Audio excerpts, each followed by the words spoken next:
Bismillahirrahmanirrahim. Assalamualaikum warahmatullahi wabarakatuh. Innal hamdalillah nahmaduhu wa nasta'inuhu wa nastaghfiruh.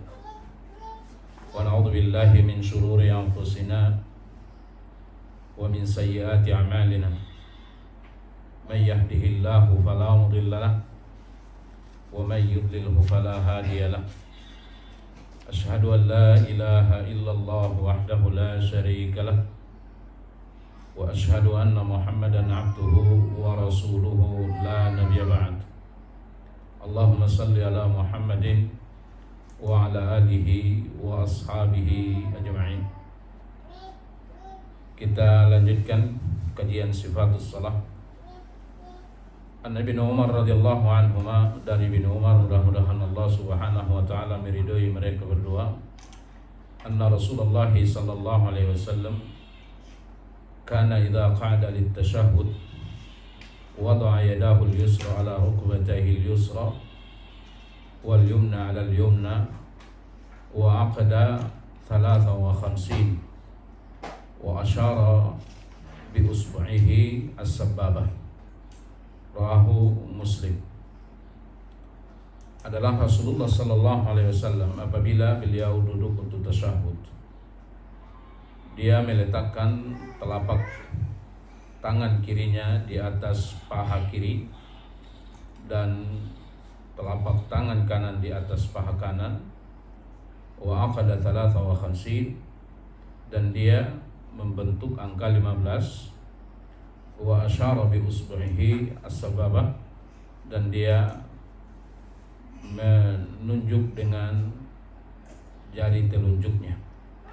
Nah, jadi ini adalah duduk tahiyat, baik itu tahiyat awal maupun tahiyat akhir. Jadi kalau kita duduk tahiyat ada dua posisi telapak tangan. Yang pertama ada di paha. Antum bisa nggak sebentar?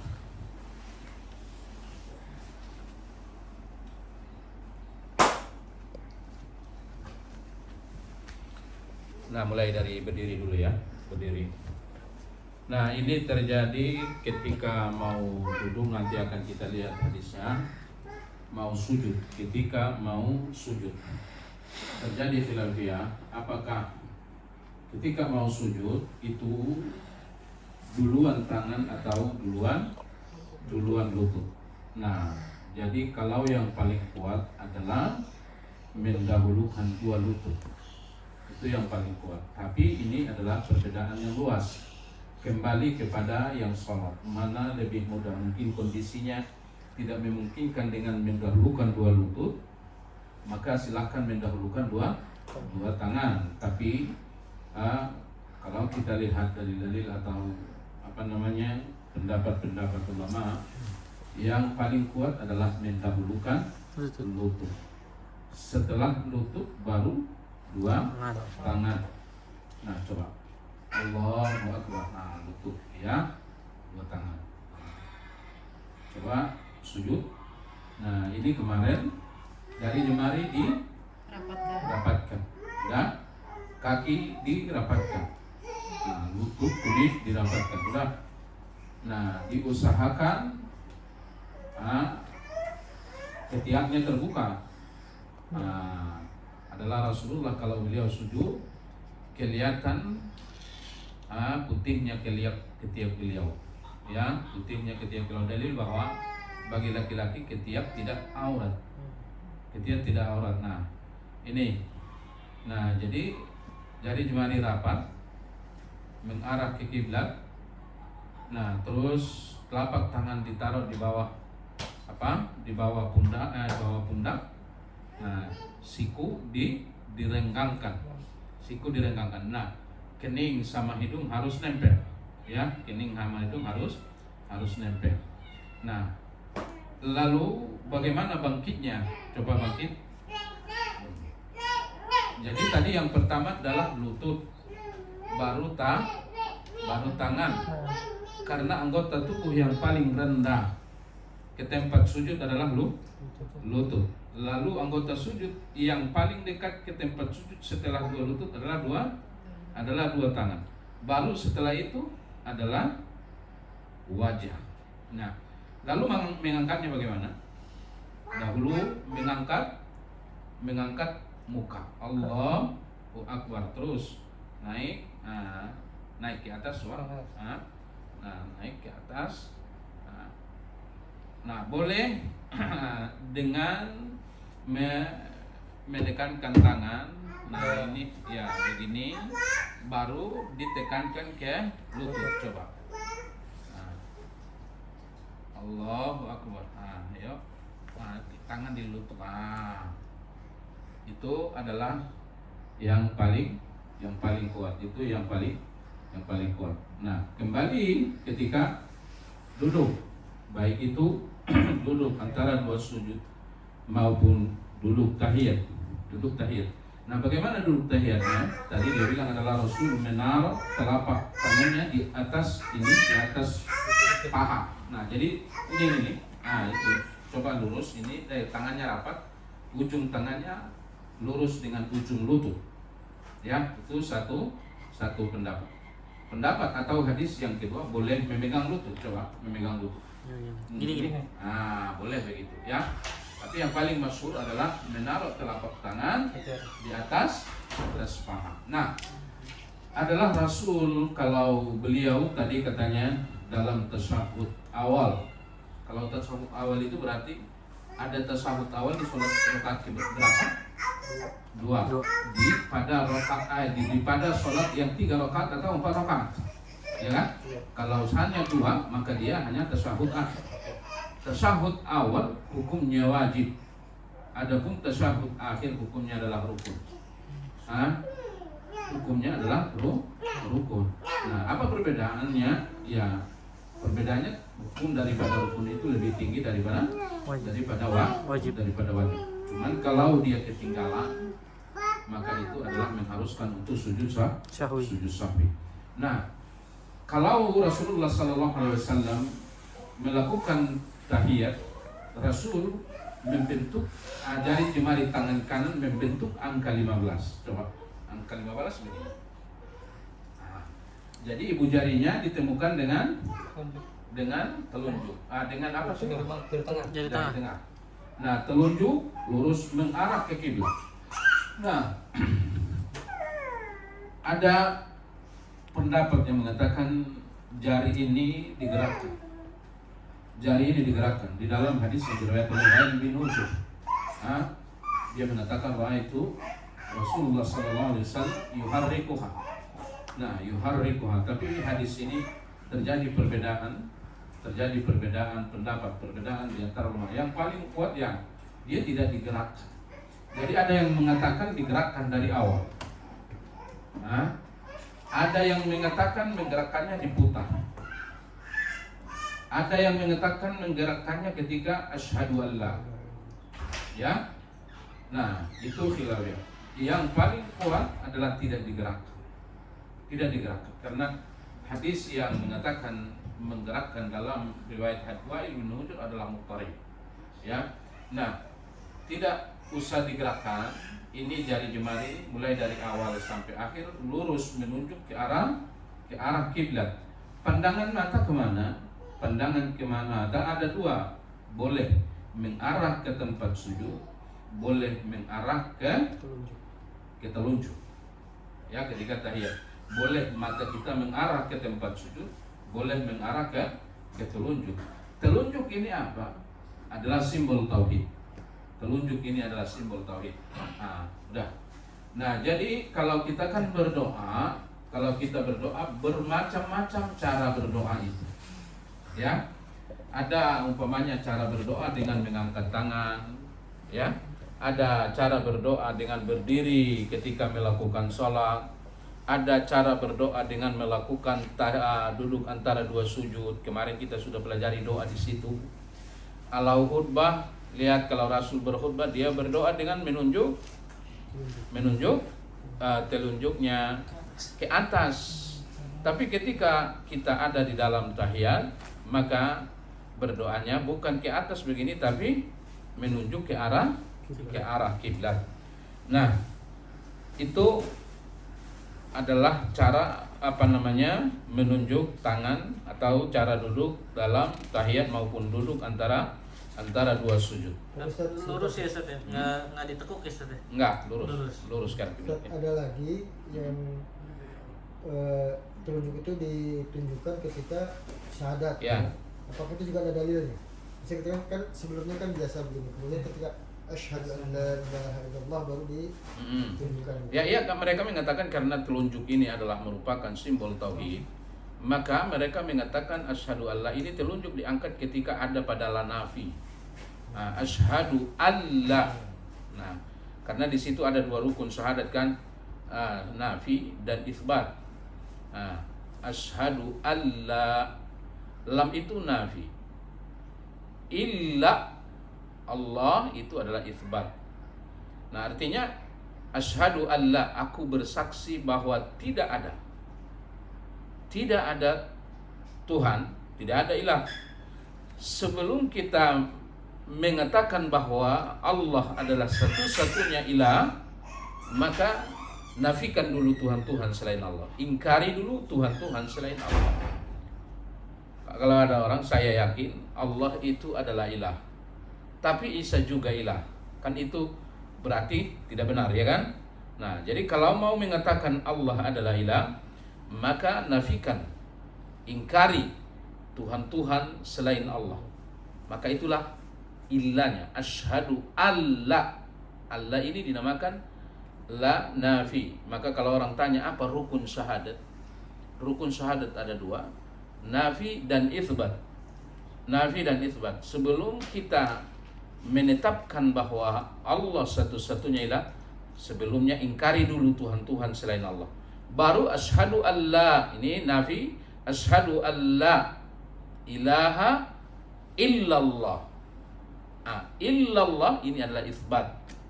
Ini kalau tidak diucapkan orang yang dua ini, nafi dan itsbat, syahadatnya tidak sah. Syahadatnya tidak sah karena ini adalah rukun. Ada orang mengatakan asyhadu alla ilaha, itu apakah sah? Syahadatnya tidak sah. Atau ada orang mengatakan aku bersaksi bahwa Allah adalah ilah, apakah sah? Tidak. Dia harus menafikan dulu sebelumnya. Aku bersaksi bahwa tidak ada ilah, baru dia tetapkan kecuali Allah. Nah, dikarenakan ini adalah simbol, tauhid. Nah, maka mereka mengatakan ini diangkat. Nah, ini tidak ada sebenarnya dari ini. Nah, ini diangkat, kata mereka asyhadu alla ilaha. Yang paling aneh lagi, ada yang dia menaruh ibu jari ini di bawah telunjuk. Kalau ini kata mereka adalah Allah, ini adalah Muhammad. Ini adalah Muhammad, maka derajatnya lebih rendah. Maka dia harus lebih rendah dari telunjuk, ya. Tapi lepas dari perbedaan itu semua, yang paling sahih adalah menunjuk jari ini telunjuk ke arah kiblat mulai dari awal sampai akhir. An Abdullah bin Mas'ud radhiyallahu anhu qala, dari Abdullah bin Mas'ud, mudah-mudahan Allah Subhanahu wa taala meridainya, dia berkata, iltafat ilaina Rasulullah sallallahu alaihi wasallam faqala idza shalla ahadukum falyaqul at-tahiyatu lillah was-salawatu wat-thayyibat assalamu alayka ayyuhan nabiy wa rahmatullahi wa barakatuh. Assalamu alayna wa ala ibadillahi salihin. Asyhadu an la ilaha illallah wa asyhadu anna Muhammadan abduhu wa rasuluh. Thumma liyakhtar minad du'ai anjabahu ilaihi fayada'u. Hadis sahih muttafaqun alaih. Dari Abdullah bin Mas'ud, ini dinamakan salawat Ibnu Mas'ud, ya. Jadi ini dinamakan salawat Ibnu Mas'ud. Ada salawat yang diriwayatkan dari Ibnu Mas'ud, ada salawat yang diriwayatkan dari Ibnu Abbas. Karena ketika ayat Allah turun, innallaha wa malaikatahu yusholluna 'alan nabi ya ayyuhalladzina amanu sallu alaihi wa sallimu taslima. Ada perintah untuk membaca salawat kepada Rasul. Lalu para sahabat mendatangi Rasul. Mereka bertanya, ya Rasulullah, amaranallahu an nusalli alaika. Ya Rasulullah, Allah telah menurunkan ayat, memerintahkan kami untuk berselawat kepadamu. Kaifa nusalli alaika? Bagaimana kami berselawat kepadamu? Nah, antara lain yang bertanya itu Ibnu Mas'ud. Maka diajarkan Nabi lah kepada Ibnu Mas'ud selawat yang ini. Nah, jadi selawat itu ibadah. Selawat itu ibadah. Semua kita sepakat itu selawat adalah ibadah. Dikarenakan selawat adalah ibadah, maka tidak boleh menciptakan selawat. Tidak boleh menciptakan selawat. Maka begitu ayat perintah berselawat kepada Rasul turun, tidak ada satu pun sahabat yang ngarang selawat. Abu Bakar enggak ngarang, Ibnu Mas'ud enggak ngarang, Ibnu Abbas enggak ada yang ngarang. Sekarang yang banyak ngarang selawat. Bahkan selawat ini dibikin nyanyian, ayo berselawat. Tapi selawat yang dia baca, selawat Badar, selawat Nariyah, yang dikarang orang. Tidak boleh. Ya, selawat itu adalah ibadah yang sangat mulia. Iya, karena ia adalah merupakan selawat, merupakan ibadah, maka lafaz selawat itu harus ada dalilnya. Harus ada dalilnya. Nah, maka dari itu antara lain ada yang makan dengan selawat Ibnu Mas'ud yang diajarkan Nabi ketika ditanya oleh Ibnu Mas'ud. Nah, ini yang kita pelajari. Apa kata Rasulullah? Idza shalla ahadukum, apabila kalian shalla, maknanya di sini berdoa. Karena asal atau arti daripada salat itu adalah doa. As-salatu hiya ad-doa. Salat itu artinya adalah doa. Maka semua salat itu hanya dua. Kalau dia bukan pujian, dia adalah doa. Dia adalah doa. Nah, maka kita lihat ada doa ketika berdiri, ada doa ketika sujud, ada doa duduk antara dua sujud, ada doa ketika tahiyat akhir. Nah, apabila kalian hendak berdoa, maka kalian hendak mengatakan, kata Nabi, apa yang dikatakan? At-tahiyatu lillah was-salawatu wat-tayyibat. At-tahiyatu lillah, segala puji, segala keagungan itu adalah hanya untuk Allah. Wassalawat, dan semua salat hanya untuk Allah. Wat-thayyibat, dan semua kebaikan adalah hanya untuk Allah. Apa maksudnya itu? Yang pertama, at-tahiyat, semua pujian. Semua pujian hanya untuk Allah. Semua pujian hanya untuk Allah Subhanahu wa ta'ala. Hakikatnya semua pujian itu adalah untuk Allah.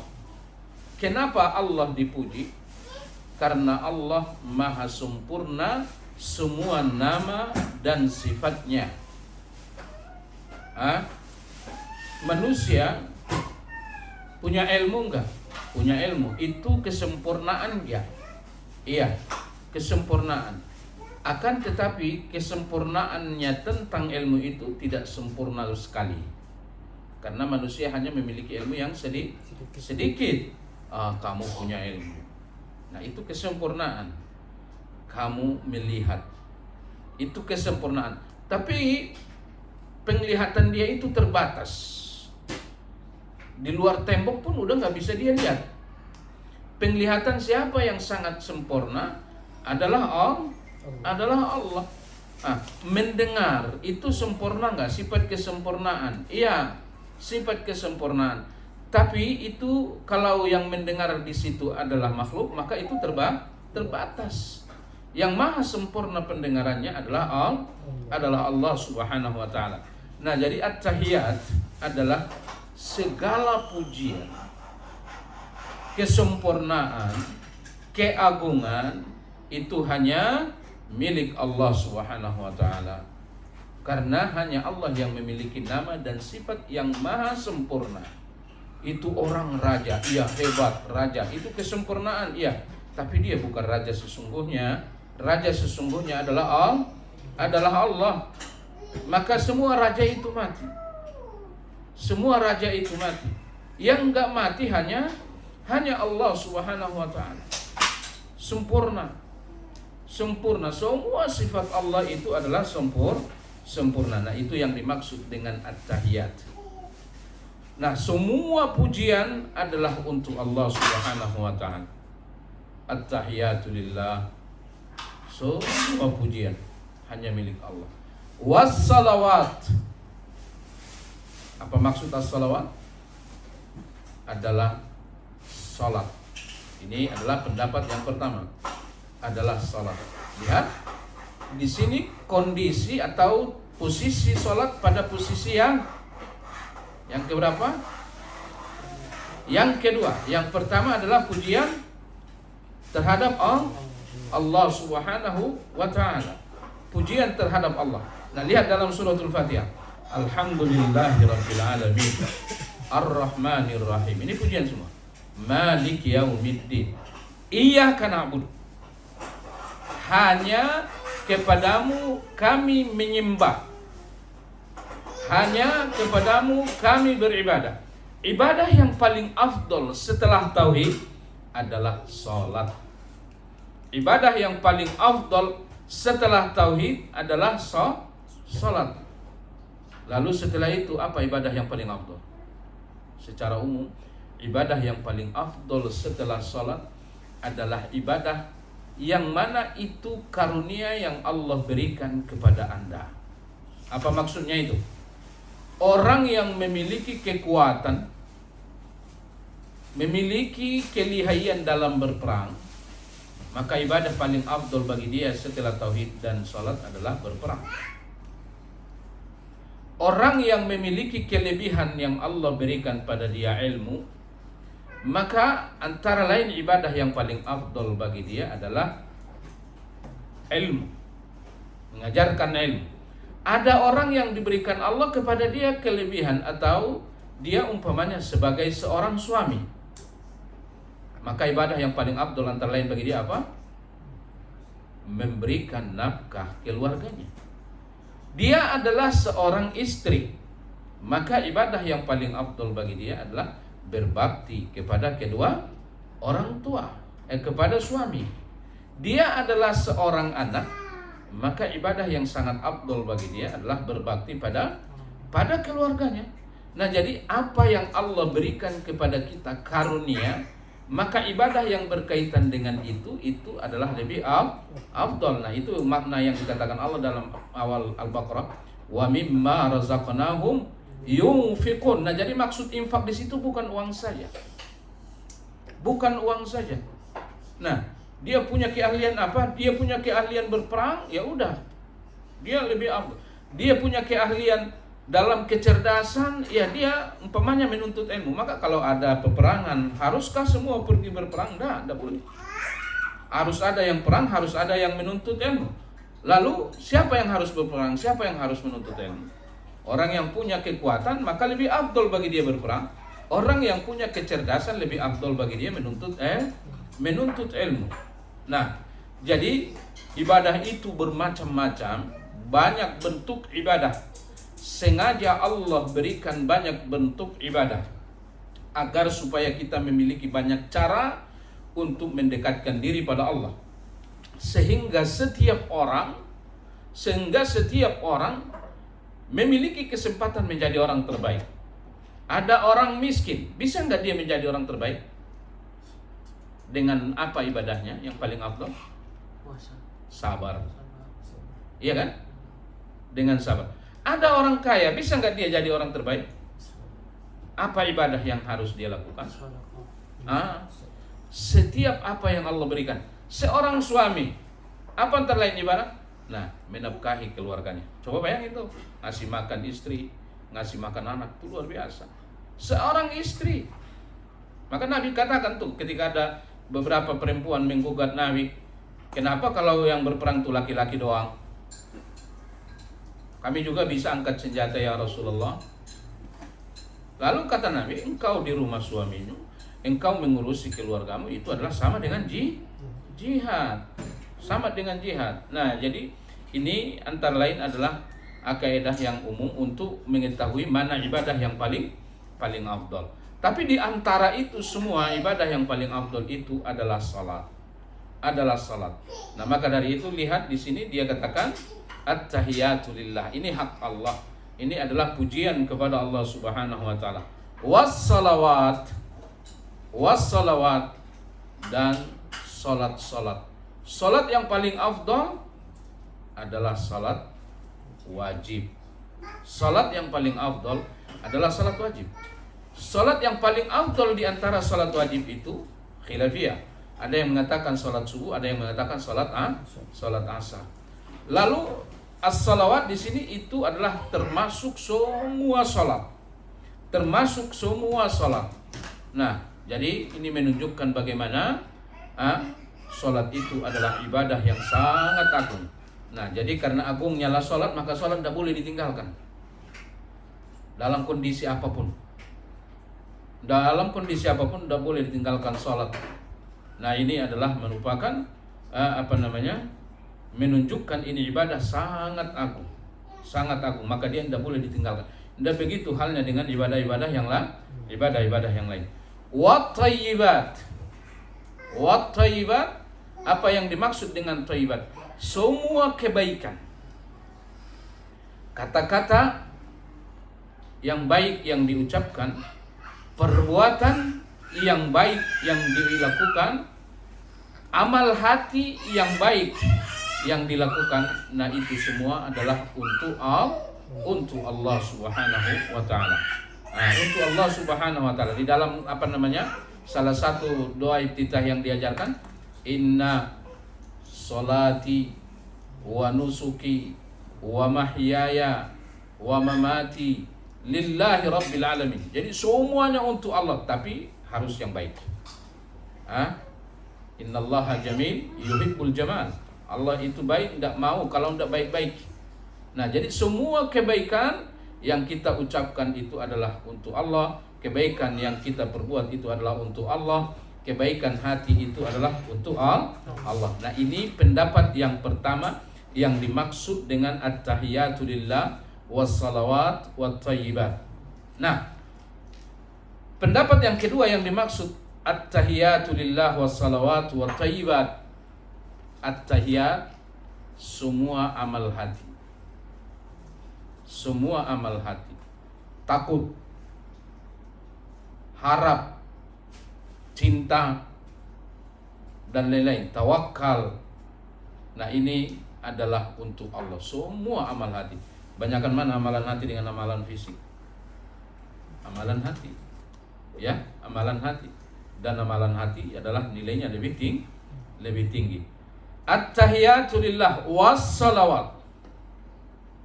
As-salawat, kata mereka, adalah ibadah yang berkaitan dengan fisik.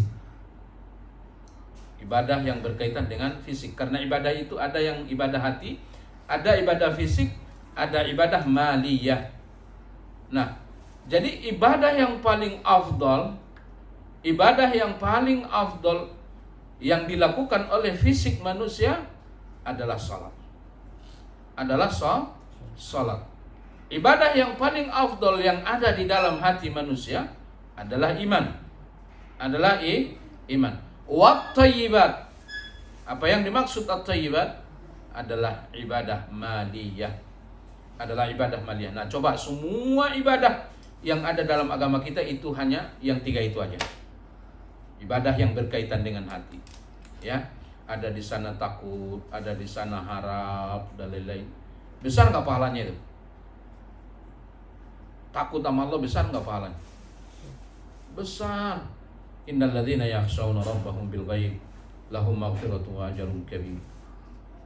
Sesungguhnya orang yang takut sama Allah, yang mana dia tidak melihat Allah, tapi dia takut. Ternyata rasa takut seperti itu menghapuskan dosa. Maka orang beriman itu dalam beribadah kepada Allah harus dikawal dua perasaan, takut dan mengharap. Takut akan azab Allah, hukuman Allah, dan mengharap rahmat Allah. Ada seseorang yang sangat tua bangka datang kepada Rasulullah. Karena tuanya Kata Anas bin Malik, datang kepada Rasulullah, dia sudah membungkuk sekali, dia pakai tongkat, alisnya sampai menutupi matanya, karena sangat tua. Coba bayangin, ini rahmat Allah nih. Lalu ini orang tua bertanya kepada Nabi, ya Rasulullah, bagaimana menurut engkau kalau ada seseorang melakukan semua dosa? Nah, ini juga luar biasa ini. Maksudnya dia itu udah tua, tuanya seperti itu tadi. Kalau ada seseorang melakukan dosa, dosa yang dia lakukan itu semua dosa udah dia lakukan. Dan seandainya dosa yang dia lakukan itu dibagi-bagi penduduk, untuk penduduk bumi itu bisa kebagian semua. Nah, ini maksudnya apa kata-kata dia ini? Saking banyak. Dosanya sangat banyak dan semua dosa sudah dia lakukan. Apalagi? Apalagi? Dosanya sangat banyak. Sampai katanya karena banyak, kalau dibagi-bagi seluruh manusia yang ada di atas bumi itu cukup dosa dia itu. Dan semua dosa udah dia lakukan. Syirik udah, membunuh udah, berzina udah, merampok udah semua. Fahallahu min taubah ya Rasulullah. Apakah kalau dia bertaubat, dia diterima Allah taubatnya ya Rasulullah? Rasul tidak menjawab, tapi Rasul menjawabnya dengan hadis kudusi. Apa kata Allah? Ya ibn Adam, wahai anak manusia, selama engkau terus berdoa kepadaku, warajautani, dan engkau terus mengharap rahmat, ghafartu laka la ubali. Lihat, wahai anak manusia, selama engkau terus berdoa kepadaku. Orang kalau berdoa itu karena punya harapan ya? Punya harapan ya? Maka orang yang gak berdoa itu orang sombong. Iya, benar itu. Tapi kalau ada orang berdoa, itu berarti dia punya harapan sama Allah. Dia masih ngaku kalau dia itu adalah hamba. Nah, lihat, kalau ada orang raja yang sangat luar biasa, tapi dia berdoa, berarti kan ini bukti dia ngaku ada Tuhan, dia hamba, iya kan? Coba lihat kalau ada orang yang kaya raya, lalu dia berdoa, ya Allah berikan aku rizki, ya berarti kan dia seorang hamba itu, iya kan? Maka agama ini separuh isti'anah, separuh adalah doa, ibadah separuh, doa separuh. Maka dari itu Allah katakan, wahai anak manusia, selama engkau terus berdoa kepadaku, warajautani, dan engkau terus menerus mengharap rahmatku, ghafartulah, aku ampuni engkau, la ubali, aku tidak peduli. Aku gak peduli. Maksudnya gak peduli apa? Aku tidak peduli dosa apapun yang kau lakukan. Maka Nabi menjawab ini dengan hadis kudusi, bukan dari Nabi. Aku tidak peduli apapun dosanya itu yang kau lakukan itu, dan aku tidak peduli. Dan aku tidak peduli kalau engkau melakukan dosa sebanyak apapun. Nah, lihat ini, bahwa terus berdoa kepada Allah meminta ampun, ini adalah cara untuk mendapatkan ampunan dan cara mendapatkan rahmat.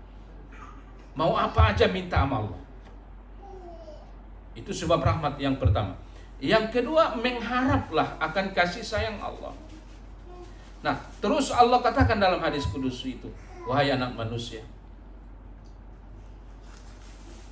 lau ataitani, seandainya engkau datang menemui aku dengan membawa dosa ananas sama, dosa itu ananas sama, memenuhi bumi dan langit. Jauh enggak? Itu luar biasa. Memenuhi langit dan bumi. Jaraknya langit dan bumi berapa itu? Kalau engkau datang membawa dosa kepadaku, wahai anak manusia, antara langit dan bumi, tsumma astaghfartani, tapi engkau meminta ampun, engkau bertaubat, ghafartu lak, lawan, aku ampuni. Aku tidak peduli itu dosa apapun, itu bentuknya sebanyak apapun itu dosa, aku tidak peduli. selama engkau mau bertaubat aku ampuni. Lalu Allah katakan, wahai anak manusia, lau ataitani bi qurbil ardi khataya. Seandainya engkau datang menemui aku, maksudnya mati. Seandainya engkau mati membawa dosa yang sepenuh bumi, tapi di dalam dosa itu tidak ada di situ lam tusyrik bi syai'a, engkau tidak melakukan dosa syirik. Engkau tidak membawa dosa syirik ketika engkau datang ketika engkau mati. Maka apa kata Allah Subhanahu wa taala? Laqaituka maghfiratan mitlaha. Aku akan sambut kedatanganmu dengan ampunan sepenuh bumi juga. Ini hadis. Ini harus menumbuhkan harapan yang sangat luar biasa. Nah, jadi dalam hadis ini pertama makna hadis ini ada 3 hal yang sangat luar biasa mendatangkan rahmat dan mendatangkan ampunan. Pertama, doa. Yang kedua, mengharap rahmat Allah. Yang ketiga, taubat. Yang keempat, jangan melakukan kesyirikan. Nah, ini kunci. Nah, ini dalil bagaimana luar biasanya rahmat Allah.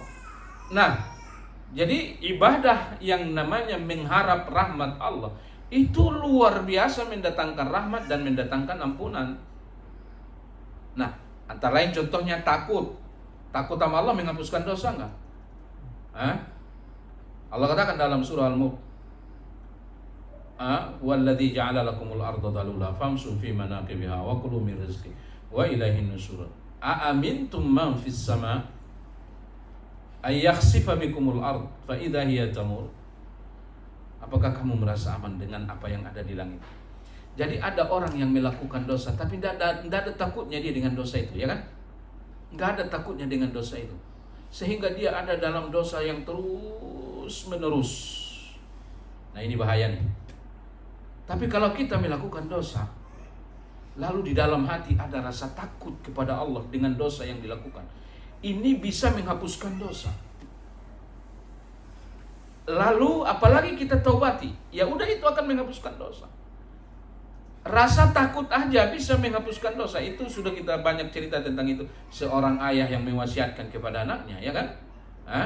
Nah, lalu kalau ada orang melakukan dosa, aman aja dia, tidak ada rasa takutnya. Tidak ada rasa takutnya kalau dia dihukum sama Allah. Nah, ini membuat Allah benaran akan menghukum. Nah, maka dari itu Nabi katakan, seandainya dulu di zaman umat Nabi Nuh ada orang yang diselamatkan, seharusnya diselamatkan, maka yang harus lebih berhak mendapatkan keselamatan dari Allah adalah seorang ibu dan bayinya. Apa maksudnya itu? Dulu ketika terjadi banjir, nah ada seorang ibu yang baru melahirkan. Nah, dia begitu banjir datang, dia naik ke gunung. Lalu banjir naik lagi, dia tambah naik, banjir tambah naik. Akhirnya dia mati dengan bayinya. Kan seolah-olah kita lihat, ini Allah kok enggak punya kasihan sama ibu ini yang baru melahirkan bayinya. Tapi kenapa hal itu terjadi? Nabi Nuh berdakwah 950 tahun. Mereka tidak mau menerima dakwah itu. Bahkan mereka tidak ada takutnya sama sekali kalau Allah menghukum. Bahkan mereka menantang. Ya kan? Lihat umat-umat yang dahulu itu, kapan mereka Allah hukum secara habis-habisan? Kalau sudah cukup waktu yang lama dan mereka menantang, tidak ada takutnya, maka datanglah hukuman itu. Fir'aun aja itu begitu didakwahi oleh Musa dan Harun, dia menolak dengan mengatakan, akulah Tuhan, bukan Allah Tuhan, aku Tuhan, ana rabbukumul a'la. Nabi Musa berdoa, ya Allah, hancurkan Fir'aun. Diaminkan oleh Harun, tapi Allah tidak kabulkan itu doa. Allah tidak kabulkan itu doa. Allah masih memberi kesempatan kepada Fir'aun 40 tahun lagi. Akan tetapi memang di dalam waktu yang cukup panjang itu dia tidak ada takutnya sama sekali. Tidak ada takutnya sama sekali. Nah, lihat, ketika tidak ada takut itu, maka Allah Subhanahu wa taala mendatangkan hukum hukuman. Nah, jadi ibadah yang paling afdal adalah ibadah hati. Di sana ada iman, ada takut, ada cinta, ada harapan, dan lain-lain. Nah, ibadah yang kedua adalah ibadah fisik. Ibadah fisik seperti umpamanya puasa, seperti umpamanya membaca Al-Quran, seperti umpamanya salat. Ibadah fisik yang paling afdal adalah salat. Maka dia katakan di sini wassalawat wattayyibat.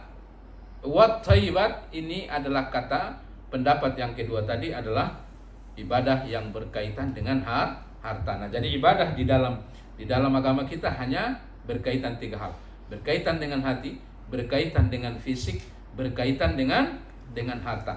Nah, jadi kalau begitu at-tahiyatu lillah wassalawatu wattayyibat. Apa maknanya? At-tahiyat, segala pujian itu adalah hanya milik-Mu ya Allah. Wassalawat, dan semua salat itu adalah hanya untuk-Mu. Nah, ini menunjukkan adalah ibadah salat ini sangat agung ya. Yang ketiga, wattayyibat, dan semua kebaikan, baik itu kebaikan lisan, kebaikan anggota tubuh, kebaikan hati, itu semua adalah hanya untuk-Mu ya Allah. Nah, pendapat yang kedua, dua-duanya sama-sama benar. Itu kalau dibahas semuanya ketemu. Apa? At-tahiyat, semua ibadah yang berkaitan dengan hati itu hanya untuk-Mu ya Allah. Wassalawat, semua ibadah yang berkaitan dengan fisik itu hanya untuk-Mu ya Allah. Wattayyibat, dan semua ibadah yang berkaitan dengan harta itu adalah hanya untuk-Mu ya Rasulullah. Assalamu alayka ayyuhan nabi. Sebahagian ulama kita mengatakan ini kata mereka assalamu alayka itu kan dhamir mukhatab. Ketika kita mengajak orang langsung bicara ada di hadapan kita. Maka sebagian ulama kalau kita lihat kadang-kadang di dalam tulisan mereka dalam sifat-sifat salat, assalamu alayka ini kata mereka adalah diucapkan ketika Nabi masih hidup. Nah, kalau Nabi sudah wafat, setelah Nabi wafat, maka bukan assalamu alayka, tapi assalamu alayna.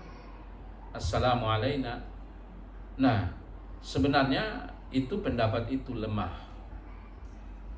Biarpun ini adalah dhamir mukhatab, assalamu alayka itu semua orang tahu itu tujuannya Nabi. Iya kan? Baik itu Nabi wafat maupun Nabi masih hidup. Ini alasan yang pertama.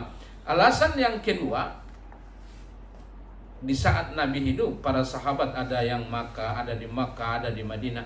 Itu mereka kalau katakan assalamualaikum itu Nabi ada di depan mereka nggak? Nggak ada kan? Nggak ada. Ada yang sholat di Mekah, ada yang sholat di Madinah, umpamanya ada di negara lain. Nabi masih hidup. Assalamualaikum. Apakah ketika mereka memakai dhamir mukhatab ini adalah memang Nabi ada di depan mereka? Tidak ada kan? Nah, jadi ini bukan berarti harus dipakai ketika Nabi masih hidup saja. Nah, ini adalah menunjukkan memang ini kekhususan kepada Nabi. Tujuannya adalah kepada Nabi. Nah, jadi kalau begitu ada orang yang mengatakan assalamu ala nabi, kan gitu ya. Ketika sudah wafat Rasul kata mereka. Lalu ada yang mengatakan tetap seperti lafaz hadis ini, assalamu alayka. Mana yang lebih afdal? Ya tentu lebih afdal sesuai dengan lafaz hadis. Ya, assalamu alayka ayyuhan nabi wa rahmatullahi wa barakatuh. Assalamu alayka, keselamatan bagimu wahai nabi. Nah, ini luar biasa. Setiap salat Nabi yang mulia ini didoakan setiap orang yang beriman. Assalamu alayka. Apa yang dimaksud dengan assalamu alayka?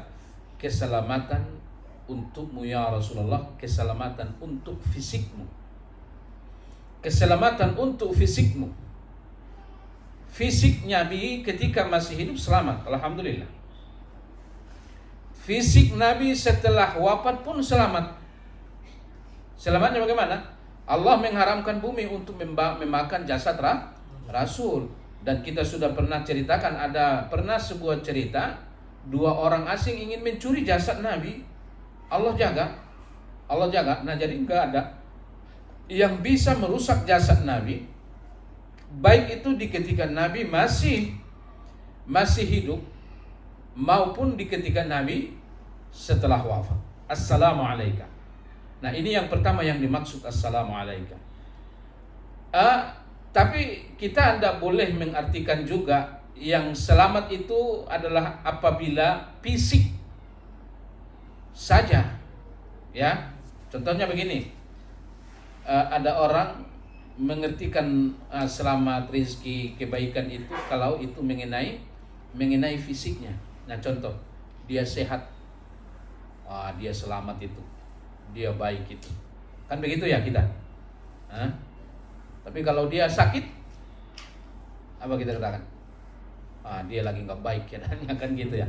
Nah, jadi kita sering mengertikan selamat itu yang berkaitan dengan fisik. Nah, contoh, itu orang kaya, baik dia. Kaya itu kan mengenai fisik. Itu orang miskin, lagi nggak baik dia. Itu tidak dinamakan keselamatan hanya seperti itu ya. Nah, keselamatan yang sesungguhnya kalau bagi kita adalah keselamatan iman. Keselamatan iman. Nah, apa dalilnya?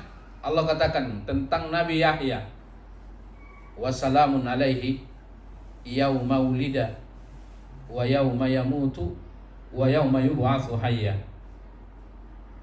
Keselamatan bagi Nabi Yahya di saat ia hidup, dilahirkan, di saat ia mati, dan di saat ia dibangkitkan nanti.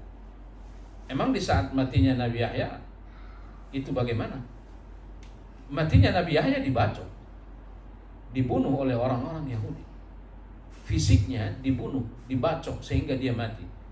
Tapi Allah katakan keselamatan bagi dia ketika ia mati. Kalau kita kan bilang berarti Nabi Yahya nggak selamat gitu ya. Dia dibunuh nggak selamat dia. Sering kita ngomong gitu. Tapi Allah katakan dia selamat. Kan aneh. Kenapa? Karena keselamatan yang sesungguhnya bukan pada fisik, tapi ada pada iman. Kalau orang itu mati dalam keadaan beriman, nah itulah yang dinamakan selamat. Itulah yang dinamakan selamat. Nah, contoh, lihat dalam cerita Ashabul Ukhdud. Siapa yang beriman dibakar, siapa yang beriman dibakar.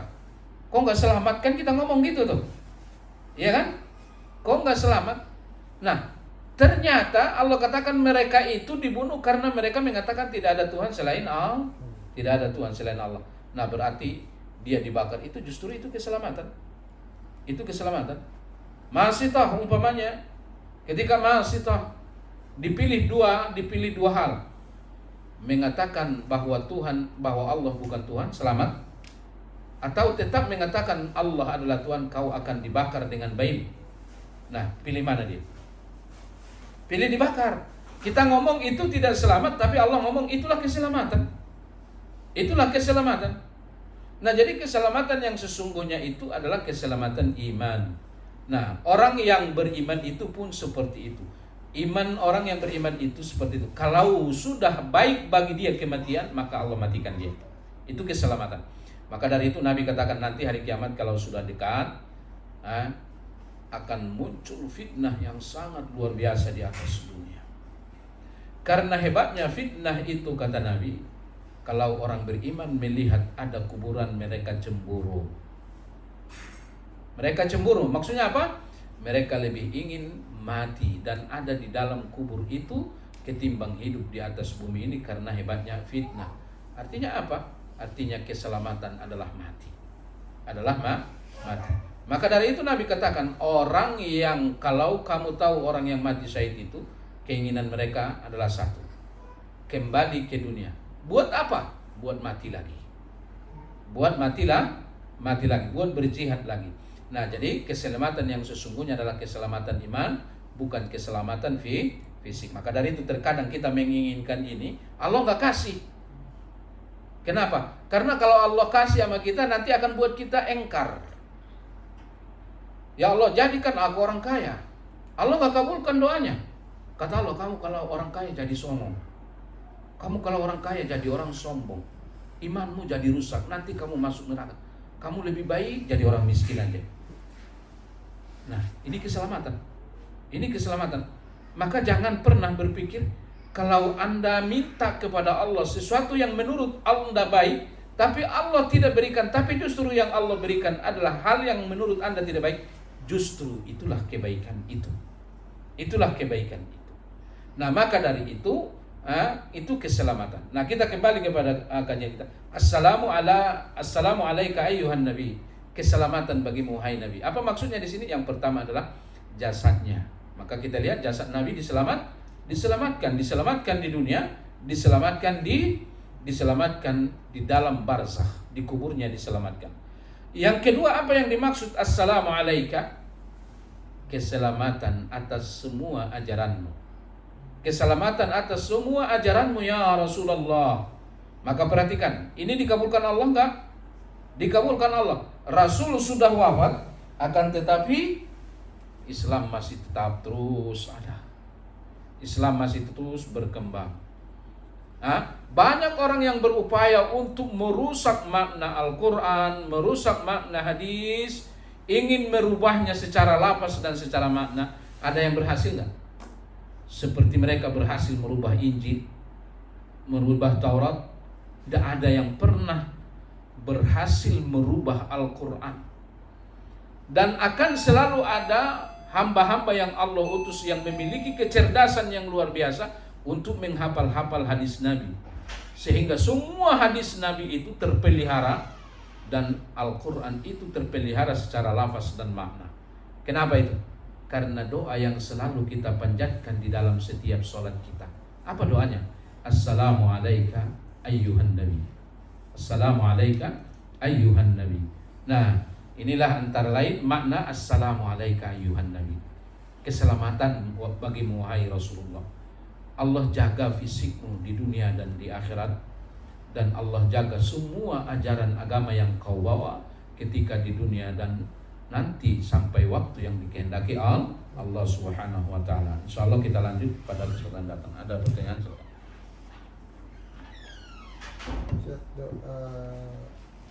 apa namanya? Tahiyat ini kan ada yang narasinya at-tahiyatul mubarakatus shalawatut thayyibatul lillah.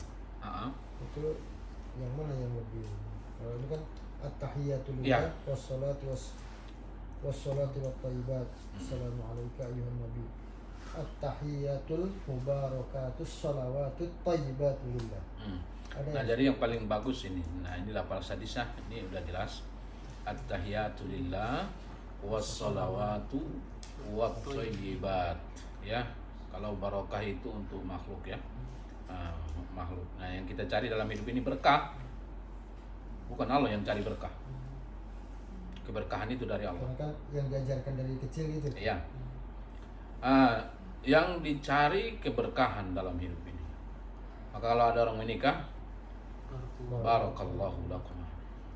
Suami itu kalau ia jadi suami yang berkah, maka dia akan sungguh menjadi nikmat dunia akhirat. Istri itu kalau dia menjadi istri yang berkah, maka dia menjadi nikmat yang sangat luar biasa dunia akhirat. Anak itu kalau menjadi anak yang berkah, maka dia menjadi anak yang saleh dan salihah. Rizki itu kalau dia adalah rizki yang berkah, maka rizki itu akan menjadi ibadah dunia akhirat. Nah, jadi yang kita cari dalam kehidupan ini adalah keberkahan, ya. Jadi kalau berkah itu apa maksudnya? Yaitu Nabi katakan, apa kata Nabi? Dunia mal'unun. Dunia itu adalah terlaknat. Semua dunia terlaknat kecuali dunia yang menjadi bermanfaat bagimu di akhirat. Kecuali dunia yang bermanfaat bagimu di akhirat. Duniamu yang menjadi menghasilkan pahala. Nah, inilah yang dinamakan berkah. Inilah yang dinamakan berkah. Nah, jadi lihat orang yang mobilnya berkah. Kemana dia bawa mobil itu? Dia membawa mobil itu pada tempat-tempat yang bermanfaat. Nah, lihat kalau mobilnya tidak berkah, dia bawa ke tempat-tempat hiburan dan lain-lain yang menghasilkan dosa. Nah, jadi semua yang dia miliki adalah penuh dengan keberkahan. Nah, ini berkah, ya. Jadi kalau sudah Allah kasih berkah itu luar biasa, ya. Ada lagi? Sama ini Ustaz, yang untuk doa di antara dua sujudnya kan biasanya kita ada Rabbi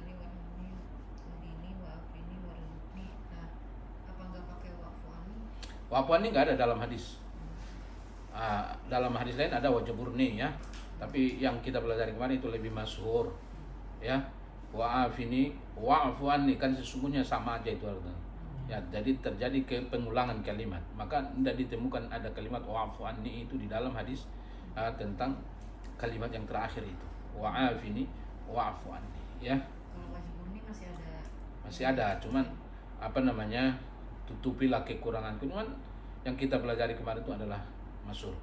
Allah rabbighfirli warhamni wahdini wa'afini warzuqni. Yang terakhirnya warzuqni.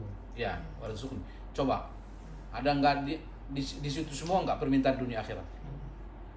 Tapi ini biasa doa yang lewat begitu aja tanpa makna kan gitu ya. Itu luar biasa, apa namanya? Luar biasa itu makna daripada Rabbighfirli itu ya. Rabbighfirli warhamni wahdini wa'afini ya. Nah itu. Hari kuda ini. Ya. kan ini di luar topik ya Ustaz. Iya.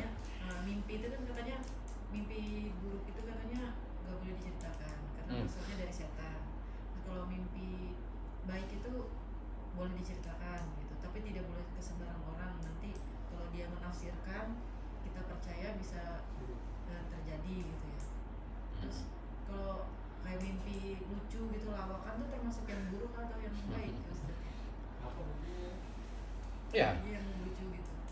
Nah, jadi lucu ya termasuk sebenarnya itu membawa kalau aslinya kan lucu itu untuk membahagiakan. Walaupun tidak boleh membahagiakan orang dengan melucu yang tidak dibolehkan. Seperti berbohong dengan tujuan melucu, boleh nggak? Nggak boleh. Ya, jadi itu adalah termasuk termasuk baik ya. Nah, jadi mimpi, kalau kita bermimpi yang tidak baik, maka tidak boleh dipercayai. Tidak boleh dipercayai karena mimpi tidak mendatangkan apa-apa. Tapi kalau itu mimpi adalah mimpi yang baik, maka mengharaplah kepada Allah supaya itu jadi kenyataan. Karena tidak ada setan yang menginginkan kebaikan bagi manusia. Ada mimpi datang umpamanya orang tuanya dia bilang sholatlah kamu. Tidak ada setan yang menyuruh sholat ya kan? Tidak ada, setan itu selalu menginginkan manusia itu supaya hancur. Nah, jadi kalau itu adalah mimpi yang baik, mengharaplah supaya itu jadi kenyataan. Dan jangan kau ceritakan kecuali pada orang yang engkau yakin kepada dia. Kalau engkau yakin bahwa dia ada hasad dan senang denganmu, maka jangan ceritakan. Karena mimpi ini bisa menjadi alat dia untuk menghancurkan kita kalau di dalam hatinya ada hasad. Karena hasad itu adalah sumber kejahatan yang paling banyak. Jadi kejahatan di dunia ini itu Allah katakan di dalam surah Al-Falaq. Qul a'udzu birabbil falaq. Aku berlindung kepadamu ya Allah dari semua apa yang kau ciptakan. Ternyata apa aja yang diciptakan Allah berpotensi untuk mendatangkan bahaya kalau diizinkan Allah. Ada nggak anak yang membunuh ibunya? Ada nggak anak yang membunuh ayahnya? Ada nggak ayah yang membunuh anaknya? Ada nggak ibu yang membunuh anaknya? Ada. Ada nggak orang yang dibunuh kendaraannya? Ada. Itu pohon kelapa udah 60 tahun berdiri aja di situ. Tapi ada orang lewat, dia tumbang, ketiban tuh orang tuh mati. Ya kan? Nah, jadi Qul a'udzu birabbil falaq. Semua apa yang Allah ciptakan itu berpotensi untuk memberikan bahaya. Maka berlindunglah pada Allah karena semua adalah ciptaan. Maka Allah katakan Qul a'udzu birabbil falaq min syarri ma khalaq wa min syarri ghasikin idza waqab. Bahaya itu, kejahatan itu berikutnya adalah malam apabila tiba. Maka kalau udah malam masuk rumah. Karena malam itu adalah yang jahat-jahat keluar, yang baik harus masuk rumah. Kalau jengking keluar, ular keluar, ayam masuk. Baikan mana? Baikan mana ayam sama ular? Ayam sama ular. Baikan mana? Ayam. Ayam masuk, gak usah dikomandoin. Komandonya satu aja, Allah bikin cahaya matahari itu merah. Lihat, kalau matahari itu sudah merah cahayanya, yang orang kerja di Jakarta udah gulung tikar, udah naik kereta, padat kereta, masuk ke pura, masuk kemana-mana. Makhluk yang baik di malam hari masuk, yang jelek di keluar malam hari keluar. Keluarlah ular, keluarlah kalajengking, keluarlah harimau, keluarlah setan, keluarlah maling, keluarlah pelacur, ya kan? Malam itu potensi apa? Potensi untuk kejahatan. Maka wa min syarri ghasikin idza waqaba. Kalau ia tukang sihir, kapan dia operasi? Dia di malam hari. Tukang sihir itu di malam hari. Nah, kalau udah malam hari kita harus ada di rumah. Ya. Nah, wa min syarri ghasikin idza waqaba wa min syarri nafathati fil 'uqad. Siapa lagi yang membahayakan itu? Ada tukang sihir. Wa min syarri hasidin idza hasad. Nah, ini yang sangat berbahaya. Kita nggak tahu, kelihatan dia baik, tapi ternyata dia menginginkan nikmat yang ada di dalam diri kita. Nah, kalau Anda melihat di dalam dirinya ada hasad untukmu, maka jangan ceritakan kepada dia mimpi baikmu. Karena akan dia jadikan ini nanti sebagai alat untuk menghancurkan. Nanti lihat, Yusuf mengatakan, ya abati inni ra'aitu ahada asyara kawkaba wasyamsa wal qamara ra'aituhum li sajidin. Ini mimpi baik nggak? Ayahku, aku melihat 1 matahari, 1 bulan, 11 bintang sujud kepadaku. Nah, ini ayahnya udah tahu apa akan terjadi peristiwa yang sangat luar biasa. Apa kata ayahnya? Kata ayahnya, la taqsus ru'yaka ala ikhwatik fayakidu laka kaida inna syaitana lil insani aduwwum mubin. Nak, jangan ceritakan ini untuk saudaramu yang 10 itu. Karena ayahnya tahu sifat saudaranya yang 10 itu jahat, hasad sama Yusuf udah tahu itu karena dia masih kecil. Jangan ceritakan mimpimu. Ini mimpi baik.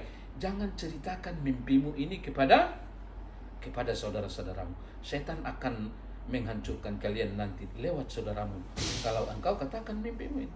Nah, jadi kalau kita punya mimpi yang baik, boleh diceritakan sama orang, boleh. Dalam tahadduts bin ni'am. Bicarakan nikmat yang Allah berikan supaya Anda lebih bersyukur. Tapi dengan syarat ini dipercaya yang mendengarkan cerita ini. Kalau Anda dipercaya, nggak usah juga. Sama dengan mimpi buruk, nggak usah. Jadi jangan ceritakan. Jadi ada beberapa hal yang harus nggak dilakukan. Jangan ceritakan mimpi buruk pada orang yang dipercaya. Jangan ceritakan mimpi baik kepada orang yang tidak dipercaya. Tapi kalau percaya, ceritakan. Ini tahadduts bin ni'am. Jangan ceritakan kekhawatiranmu kepada orang lain. Kan kita sekarang ada istilah, apa sih namanya, curhat-curhat ya.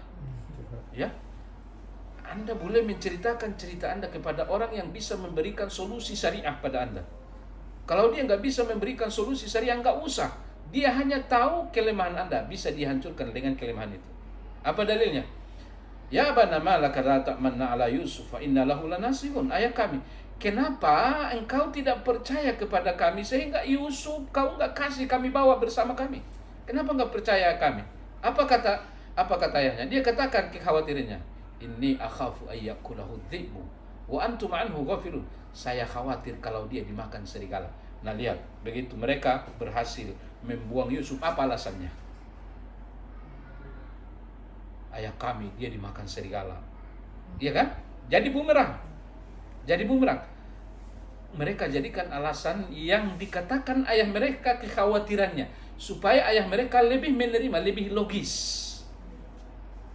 Karena ayahnya bilang, saya takut kalau dia dimakan serigala.